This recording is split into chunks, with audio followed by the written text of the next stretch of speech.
Hello aspirants, welcome back to India for IAS. ಕನ್ನಡದಲ್ಲಿ current ಅಫೇರ್ಸನ್ನು ಪ್ರಸ್ತುತಪಡಿಸುವ ಸರಣಿಗೆ ನಿಮ್ಮೆಲ್ಲರಿಗೂ ಸ್ವಾಗತ. ನಾನು ಶಿವಲಿಂಗ ಆಯ್ಕೆ. ಸೊ ಇವತ್ತು ನಾವು ಡಿಸ್ಕಸ್ ಮಾಡೋದಕ್ಕೆ ಅಂತ ಹೊರಟಿರೋ ಟಾಪಿಕ್ ಬಂದು ಸರಸ್ ಕ್ರೌಂಚ್ ಅಥವಾ ಸರಸ್ ಕ್ರೇನ್ ಅಂತ ಏನು ಕರಿತೀವಿ. ಸೊ ಇದ್ರ ಬಗ್ಗೆ ಏನಕ್ಕೆ ಇದು ನ್ಯೂಸಲ್ಲಿತ್ತು, ಸೊ ಹಂಗಾದ್ರೆ ಇದರಲ್ಲಿ ಆವಾಸ ಸ್ಥಾನವಿದೆ ಅಥವಾ ಏನಕ್ಕೆ ಇದಕ್ಕೆ ಸಂಬಂಧಪಟ್ಟಂತೆ ನಾವು ತಿಳ್ಕೋಬೇಕು ಅನ್ನೋಂತಹ ಮಾಹಿತಿಯನ್ನು ಈ ವಿಡಿಯೋದಲ್ಲಿ ನೋಡ್ತಾ ಹೋಗೋಣ. ಕಾಂಟೆಕ್ಸ್ಟ್ ನೋಡೋದಾದರೆ, ಇತ್ತೀಚೆಗೆ ಒಂದು ಪಕ್ಷಿ ಗಣತಿ ಅಥವಾ ಬರ್ಡ್ ಸ್ಯಾಂಚುರಿ ಅಂತ ಏನು ಕರಿತೀವಿ, ಉತ್ತರ ಪ್ರದೇಶದಲ್ಲಿ ನಡೆದಂತಹ ಈ ಒಂದು ಬರ್ಡ್ ಸೆನ್ಸಸ್ನಲ್ಲಿ ಬರೋಬ್ಬರಿ 19,918 ಸರಸ್ ಕ್ರೌಂಚ್ಗಳಿವೆ ಅಂತ ಒಂದು ಗಣತಿಯ ಒಂದು ವರದಿಯನ್ನು ನೋಡಲಾಗಿದೆ. ಇದು ಕಳೆದ ವರ್ಷಕ್ಕಿಂತ ಬರೋಬ್ಬರಿ 396% ಹೆಚ್ಚಳವಾಗಿದೆ ಅಥವಾ 396 ಸಂಖ್ಯೆ ಹೆಚ್ಚಳವಾಗಿದೆ ಅಂತ ನಮಗೆ ಕಂಡು ಬಂದಿದೆ. ಸೊ ಆದ್ದರಿಂದಾಗಿ ನಮಗೆ ಯೂಶಲಿ ಈ ಸರಸ್ ಕ್ರೌಂಚ್ ಅಂತಲೂ ಕೂಡ ಕರಿಬೋದು, ಅಥವಾ ಕೊಕ್ಕರೆ ಅಂತಲೂ ಕೂಡ ಕರಿಬೋದು, ಅಥವಾ ಕ್ರೇನ್ಸ್ ಅಂತಲೂ ಕೂಡ ಕರಿತೀವಿ. ಅಂದರೆ ಇಂಗ್ಲೀಷಲ್ಲಿ ಕ್ರೇನ್ಸ್ ಅಂತ ಕರಿತೀವಿ. ಸ್ಯಾನ್ಸ್ಕ್ರಿಟ್ ವರ್ಡ್ ಅಥವಾ ಇದು ಬಂದಾಗ ಕ್ರೌಂಚ ಅಂತ, ಅದರಿಂದ ಕನ್ನಡಕ್ಕೂ ಅದು ಹರಿದು ಬಂದಿದೆ, ಕ್ರೌಂಚ ಅಂತ ಕರಿತೀವಿ. ಅಥವಾ ಇನ್ನು ಕನ್ನಡದಲ್ಲಿ ಅದನ್ನು ಕೊಕ್ಕರೆ ಅಂತಲೂ ಕೂಡ ಕರಿತೀವಿ. ಈ ರೀತಿಯಂಥ ಒಂದು ಸಾರಸ್ ಅಂತ ಕರೆಯುವಂತಹ ಈ ಕ್ರೌಂಚ ನೀವು ಇಮೇಜಲ್ಲಿ ನೋಡ್ಬೋದಾಗಿರುತ್ತೆ. ಯೂಶಲಿ ಈ ಗಣತಿ ಏನಿದೆ ಅಂದರೆ ಬರ್ಡ್ ಸ್ಯಾಂಚುರಿ ಅಥವಾ ಬರ್ಡ್ ಸೆನ್ಸಸ್ ಅಂತ ಏನಿರುತ್ತೆ, ಯೂಶಲಿ ದ್ವೈವಾರ್ಷಿಕವಾಗಿ ಅಂದರೆ ವರ್ಷಕ್ಕೆ 2 ಬಾರಿಯನ್ನು ಹಮ್ಮಿಕೊಳ್ಳಲಾಗುತ್ತೆ. ಒಂದು ಜೂನ್ನಲ್ಲಿ, ಇನ್ನೊಂದು ಡಿಸೆಂಬರ್ನಲ್ಲಿ. ಸೊ ವರ್ಷದ ಎರಡು ಭಾಗದಲ್ಲಿ ಅಥವಾ 2 ಬಾರಿ ಈ ಸೆನ್ಸಸ್ಸನ್ನು ಅಥವಾ ಏನು ಬರ್ಡ್ ಸೆನ್ಸಸ್ ಅಂತ ಕರೀತೀವಿ ಇದನ್ನು ಹಮ್ಮಿಕೊಳ್ಳಲಾಗಿತ್ತು. ಕನಿಷ್ಠ 10 ಅರಣ್ಯ ವಿಭಾಗಗಳಲ್ಲಿ ಈ ಸಂಖ್ಯೆಯನ್ನು 500ಕ್ಕೂ ಹೆಚ್ಚು ಸಂಖ್ಯೆಯನ್ನು ಮೀರಿದೆ ಅಂತ ಕಂಡು ಬಂದಿದೆ. ಯೂಶಲಿ ಇದು ಹೆಚ್ಚಾಗಿ ನಮಗೆ ಕಂಡು ಬರುವಂಥದ್ದು ಉತ್ತರ ಭಾರತ, ಅದರಲ್ಲೂ ಕೂಡ ಈಸ್ಟರ್ನ್ ಸೈಡ್ ಅಥವಾ ವೆಸ್ಟರ್ನ್ ಪಾರ್ಟ್ಸ್ ಆಫ್ ಯೂಶಲಿ ಏನಿದೆ ಉತ್ತರ ಪ್ರದೇಶ ಇದೆ, ಬಿಹಾರ ಇದೆ, ಈ ಭಾಗದಲ್ಲಿ ಹೆಚ್ಚಾಗಿ ನಮಗೆ ಕಂಡು ಬರುತ್ತೆ. ಸರಸ್ ಕ್ರೇನ್ ಅನ್ನುವಂಥದ್ದು ಅಥವಾ ಸರಸ್ ಕ್ರೌಂಚ ಅನ್ನುವಂಥದ್ದು ಒಂದು ಭವ್ಯವಾದಂತಹ ಒಂದು ಪಕ್ಷಿಯಾಗಿದ್ದು, ವಿಶ್ವದ ಅತಿ ಎತ್ತರದ ಹಾರುವ ಹಕ್ಕಿಯಿಂದ ಒಂದು ಶಿಕ್ಷೆಯನ್ನು ಒಂದು ಟೈಟಲನ್ನು ಕೂಡ ಹೊಂದಿದೆ. ಸೊ ಅದು ಕೂಡ ನಿಮಗೆ ಗೊತ್ತಿರಬೇಕಾಗತ್ತೆ. ಅಂದರೆ ವಿಶ್ವದ ಅತಿ ಎತ್ತರದ ಹಾರುವ ಪಕ್ಷಿ ಯಾವುದು ಅಂತ ಕೇಳಿದ್ರೆ ನನಗೆ ಅದು ಸರಸ್ ಕ್ರೌಂಚ್ ಅಥವಾ ಸರಸ್ ಕ್ರೇನ್ ಅನ್ನುವಂತಹ ಒಂದು ಪಕ್ಷಿ ಯೂಶಲಿ ವಿಶ್ವದ ಅತಿ ಎತ್ತರದ ಹಾರುವ ಹಕ್ಕಿ ಆಗಿರುತ್ತೆ. ಇದರ ವೈಜ್ಞಾನಿಕವಾದಂತಹ ಹೆಸರು ಅಥವಾ ಸೈಂಟಿಫಿಕ್ ನೇಮ್ ನೋಡೋದಾದರೆ ಗ್ರಸ್ ಆಂಟಿಗೋನ್ ಅನ್ನುವಂತಹ ಒಂದು ಹೆಸರನ್ನು, ವೈಜ್ಞಾನಿಕವಾದಂಥ ಸೈಂಟಿಫಿಕ್ ನೇಮನ್ನು ಈ ಪಕ್ಷಿ ಹೊಂದಿದೆ. ಇದು ದೈತ್ಯ ಪಕ್ಷಿ ಆಗಿರುತ್ತೆ. ಬರೋಬ್ಬರಿ 1.8 ಮೀಟರ್ ಅಂದರೆ ಬರೋಬ್ಬರಿ 5 ಅಡಿ 11 ಇಂಚ್ 11 ಇಂಚ್ ಅಥವಾ ಬರೋಬ್ಬರಿ ಒಬ್ಬ ಮನುಷ್ಯ ಅಂದರೆ ಒಬ್ಬ ಪರಿಪೂರ್ಣವಾಗಿ ಬೆಳೆದಂತಹ ವಯಸ್ಕನ ಒಂದು ಎತ್ತರದವರೆಗೂ ಕೂಡ ಒಂದೊಂದ್ಸಲಿ ಈ ಪಕ್ಷಿಗಳು ಕಂಡು ಬರುತ್ತೆ. ಅಂದರೆ ಎತ್ತರದವರೆಗೂ ಕೂಡ ನಿಲ್ಲಬಹುದು. ಈ ರೆಕ್ಕೆಗಳು 2.4 ಮೀಟರ್ಸ್ವರೆಗೂ ಕೂಡ ಇರುತ್ತೆ ಅಂತ ಹೇಳಲಾಗುತ್ತೆ.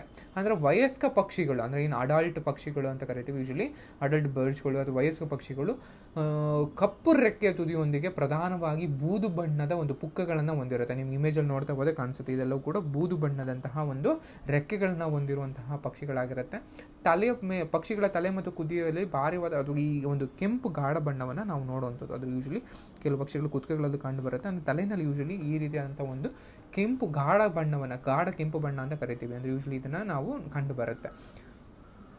ಈ ಪಕ್ಷಿಗಳು ಉದ್ದವಾದ ಒಂದು ಕೆಂಪು ಕಾಲುಗಳೇನಿರುತ್ತೆ, ಯೂಶಲಿ ಅದು ಕೆಂಪು ಬಣ್ಣವನ್ನು ಹೊಂದಿರುತ್ತೆ. ಅಂದರೆ ಕಿವಿಗಳನ್ನು ಆವರಿಸುವಂಥ ಒಂದು ಬೂದು ಗರಿಗಳು ಅಂತ ಕೂಡ ಕರಿತೀವಿ. ಅಂದರೆ ಯೂಶಲಿ ಈ ಗರಿಗಳನ್ನ ಕಂಡು ಬರುತ್ತೆ. ಇದಿಷ್ಟು ಹೇಗೆ ಕಂಡು ಬರುತ್ತೆ ಈ ಸರಸ್ ಕ್ರೇನ್ಸ್ ಅಥವಾ ಸರಸ್ ಕ್ರೌಂಚ್ ಅನ್ನುವಂಥದ್ದು ನಾವು ಯೂಶಲಿ ನೋಡುವಂಥದ್ದು.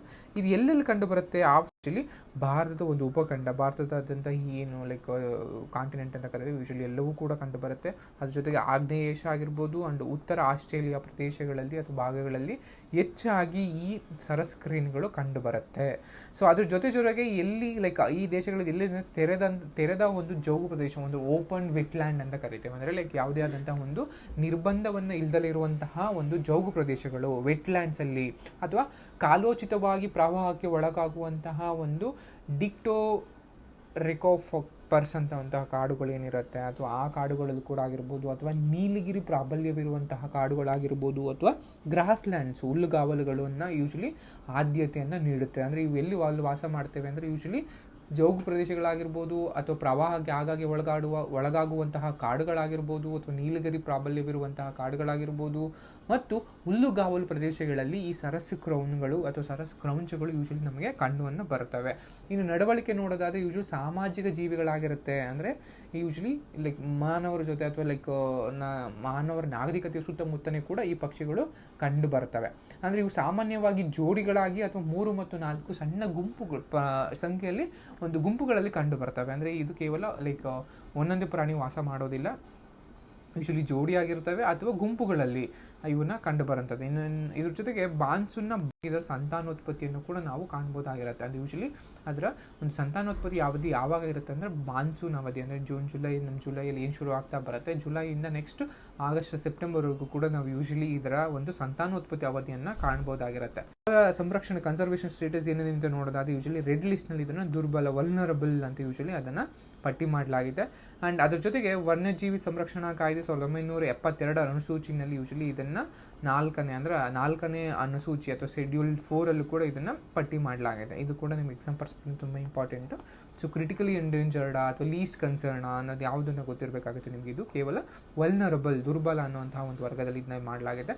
ಅದ್ರ ಜೊತೆಗೆ ಭಾರತದ ವನ್ಯಜೀವಿ ಸಂರಕ್ಷಣಾ ಕಾಯ್ದೆ 1972 ಒಂದು ಅನುಸೂಚಿ ಪ್ರಕಾರ 4ನೇ ಅನುಸೂಚಿಯಲ್ಲಿ ಇದನ್ನು ಜೊತೆಗೆ ಇದ್ರ ಜೊತೆಗೆ ಯಾವ್ಯಾವ ಒಂದು ಬೆದರಿಕೆಯನ್ನು ನೋಡ್ತಾ ಇದ್ದಾವೆ, ಅದು ಬೆದರಿಕೆಯನ್ನು ಇವು ಇದು ಮಾಡ್ತಾ ಇದ್ದಾವೆ, ಅದು ಬೆದರಿಕೆಗೆ ಒಳಗಾಗಿದೆ ಅಂತ ನೋಡೋದಾದ್ರೆ ಯೂಶಲಿ ಸರಸ್ಕ್ರೌಂಚ್ಗಳು ಮುಖ್ಯವಾಗಿ ಆವಾಸ ಸ್ಥಾನದ ನಷ್ಟ ಅಂತ ಕರಿತೇವೆ. ಸೊ ಅಂದರೆ ಯೂಶಲಿ ಜೋಗು ಪ್ರದೇಶಗಳನ್ನು ಏನಿದೆ ಇದು ಒತ್ತುವರಿ ಮಾಡ್ಕೊಳ್ಳುವಂಥದ್ದು ಅಥವಾ ನದಿ ವ್ಯವಸ್ಥೆ ಇದು ಮಾಡುವಂಥದ್ದು, ಕೃಷಿಗೆ ಒತ್ತುವರಿ ಮಾಡ್ಕೊಳ್ಳುವಂಥದ್ದು ಅಥವಾ ಒಂದು ಕಮರ್ಷಿಯಲ್ ಚಟುವಟಿಕೆಗಳಿಗೋಸ್ಕರ ಈ ಪ್ರದೇಶಗಳನ್ನ ಒತ್ತುವರಿ ಮಾಡ್ಕೊಳ್ತಾ ಇರುವಂತಹ ಒಂದು ಅದರಿಂದಾಗಿ ಆವಾಸ ಸ್ಥಾನವನ್ನು ನಷ್ಟವನ್ನು ಅನುಭವಿಸ್ತಾ ಇದೆ, ಅದು ಕೂಡ ಆಗಿರ್ಬೋದು. ಅದ್ರ ಜೊತೆಗೆ ಕೀಟನಾಶಕಗಳ ಬಳಕೆ ಅತಿಯಾಗಿ ಇವು ಯಾವಾಗ್ಲೂ ಹುಳಾಪ್ಟೆಗಳು ಅಥವಾ ಬೆಳೆಯುವಂತಹ ಬೆಳೆಗಳ ಮೇಲೆ ಅಥವಾ ಇದ್ರ ಮೇಲೆ ಡಿಪೆಂಡ್ ಆಗಿರೋದ್ರಿಂದ ಕೃಷಿಕರು ಹೆಚ್ಚು ಕ್ರಿಮಿನೀಟಗಳು ಅಥವಾ ಕ್ರಿಮಿನಾಶಕಗಳನ್ನ ಬಳಸ್ತಾ ಇರೋದ್ರಿಂದ ಇದು ಕೂಡ ಅದರ ಆಹಾರ ವ್ಯವಸ್ಥೆಗೆ ಸೇರಿ ಆ ಮೂಲಕ ಇವು ಹೆಚ್ಚು ಸಾವನ್ನಪ್ತಾ ಇದೆ. ಅದ್ರ ಜೊತೆಗೆ ವಿದ್ಯುತ್ ತಂತಿಗಳು ಅಂದರೆ ಯೂಶಲಿ ತುಂಬ ದಪ್ಪ ಬರ್ಡ್ಗಳಿರೋದ್ರಿಂದ ಅದು ಗಾತ್ರದಲ್ಲಿ ತುಂಬ ದಪ್ಪ ಇರೋದ್ರಿಂದ ತುಂಬ ಮೇಲೆ ಹಾರೋದಕ್ಕಾಗಲ್ಲ, ಕೆಳಗಡೆ ಹಾರ್ತಾ ಇರೋದ್ರಿಂದ ಯೂಶಲಿ ಏನು ಕೇಬಲ್ಗಳಿರ್ತವೆ ಅಥವಾ ಕರೆಂಟ್ ವೈರ್ಸ್ ಇರ್ತವೆ ಅಥವಾ ವಿದ್ಯುತ್ ವೈರ್ಗಳೇನಿರ್ತವೆ ಯೂಶಲಿ ಅವೆಲ್ಲೂ ಕೆಳಭಾಗದಲ್ಲಿ ಇರೋದ್ರಿಂದ ಅದಕ್ಕೆ ಟಚ್ ಆಗಿ ಅದರಿಂದ ಸಾಯುವಂತಹ ಒಂದು ಚಾನ್ಸಸ್ ಕೂಡ ತುಂಬಾ ಜಾಸ್ತಿ ಇರ್ತವೆ. ಅದರ ಜೊತೆಗೆ ಮನುಷ್ಯರು ಇದನ್ನು ಮಾಂಸಕ್ಕೋಸ್ಕರ ಬೇಟೆ ಆಡ್ತಾ ಇರ್ಬೋದು ಅಥವಾ ಮೊಟ್ಟೆಗಳಿಗೋಸ್ಕರ ಇದನ್ನು ಯೂಶಲಿ ಹಿಡಿದು ಅದನ್ನು ಹಿಂಸೆ ಮಾಡ್ತಿರುವಂಥ ಆ ಮೂಲಕ ಕೂಡ ಒಂದು ತೊಂದರೆಯನ್ನು ಅಥವಾ ಅದರ ಆ ಮೂಲಕ ಒಂದು ಅಂತಹ ಒಂದು ಬೆದರಿಕೆಯನ್ನು ಕೂಡ ಯೂಶಲಿ ಇವು ಓಡ್ತಾ ಇದ್ದಾವೆ.